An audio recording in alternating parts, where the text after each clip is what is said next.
Salve você antenado aqui no canal, meu nome é Lineker Biondi e eu vou trazer você para pertinho de todas as informações do Vasco nessa terça-feira após vitória sobre o Bahia ontem, né, um jogo onde a equipe do Vasco teve uma personalidade diferente, até por conta das peças, né, o Vasco ficou sem estar refém de bolas aéreas e bolas diretas para o Pablo Verrete, teve que construir a bola claro, né, o jogo com a bola no chão e acabou dando certo.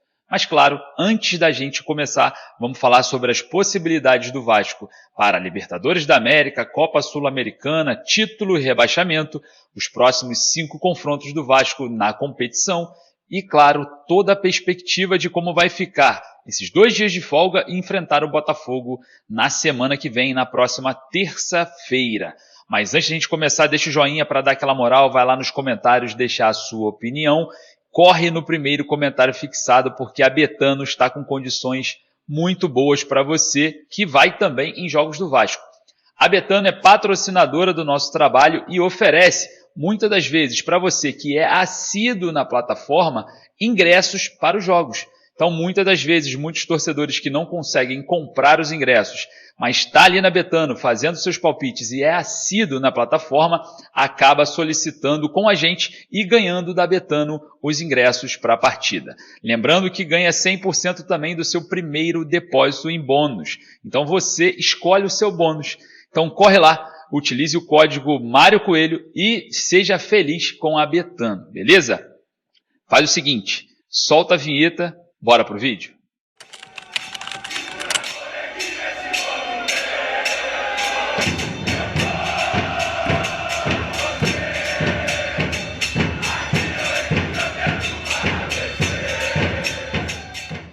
O Vasco venceu ontem o Bahia em São Januário, jogo em que a estrutura, né, a forma da equipe jogar foi diferente, porque não tivemos ali o Pablo Verrete, né, que é um jogador que fica dentro de um esquema de jogo muito fixo, né? O Vasco procura muito o Verrete durante o jogo, em bolas diretas, principalmente em bolas aéreas, acaba que o time busca um pouco mais os flancos para fazer esse cruzamento para o Pirata, que é um monstro dentro da área, e ontem, por conta da falta do Verrete, o Vasco se adaptou, jogou um pouco mais pelo meio, né? Diga-se de passagem, vou trazer um lance aqui para a gente colocar como estudo.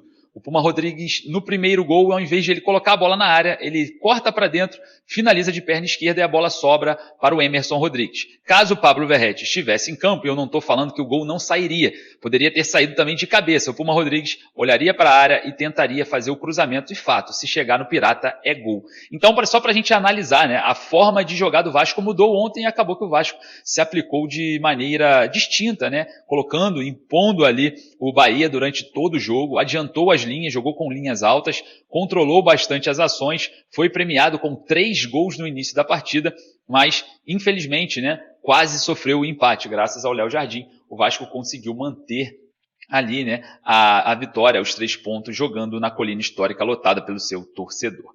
Claro, observando numa perspectiva de melhora, a equipe jogou muito bem. A equipe jogou muito incisiva, com muita vontade e também muita disposição. Diga-se de passagem, né? Noite de Dimitri Payet.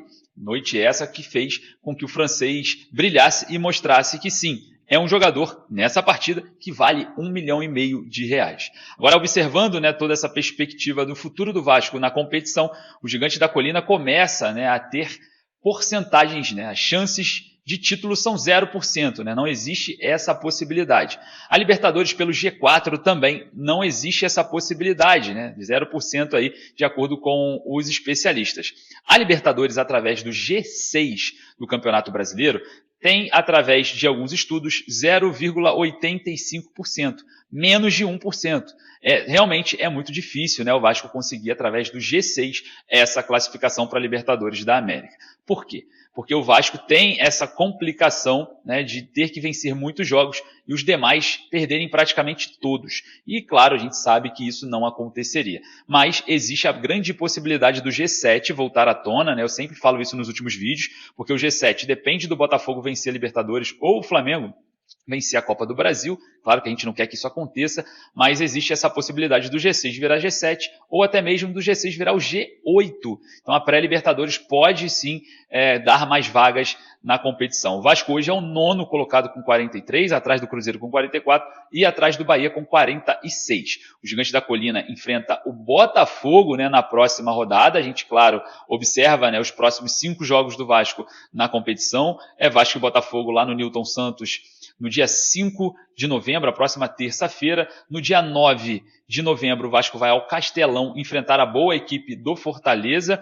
E sem data local definida, o Vasco encara o Internacional em São Januário e também ainda sem definição, Corinthians e Vasco na Arena Itaquera. O mesmo acontece com Vasco e Atlético Goianiense. A CBF ainda não detalhou essas rodadas. Então o Vasco enfrenta Botafogo fora, Fortaleza fora, Inter em casa, o Corinthians fora e o Atlético Goianiense virtualmente rebaixado, né? Se não, na rodada que enfrentar o Vasco já rebaixado no Caldeirão de São Januário. Então a gente tem aí esses jogos pela frente, né? Esses 5 próximos jogos, onde a gente observa numa perspectiva mais otimista possível o jogo contra o Botafogo no Engenhão, porque o Vasco já venceu o Botafogo em outras ocasiões também no mesmo estádio, né? O jogo contra o Internacional em casa também pode ser um jogo em que o Vasco pode se sair vencedor. Claro, o Inter está jogando muita bola, já está na parte de cima da tabela, já está incomodando os adversários.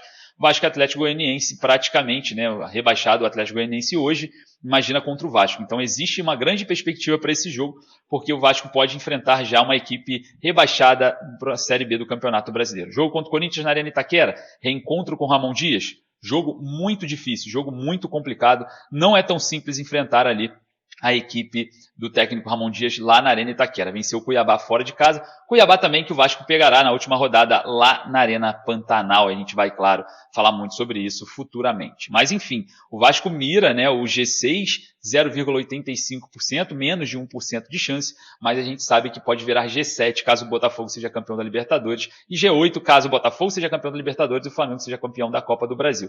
Óbvio, né, nós não estamos torcendo para que isso aconteça. Eu prefiro jogar dentro dos 0,85%, buscar matematicamente essa vaga na pré-Libertadores.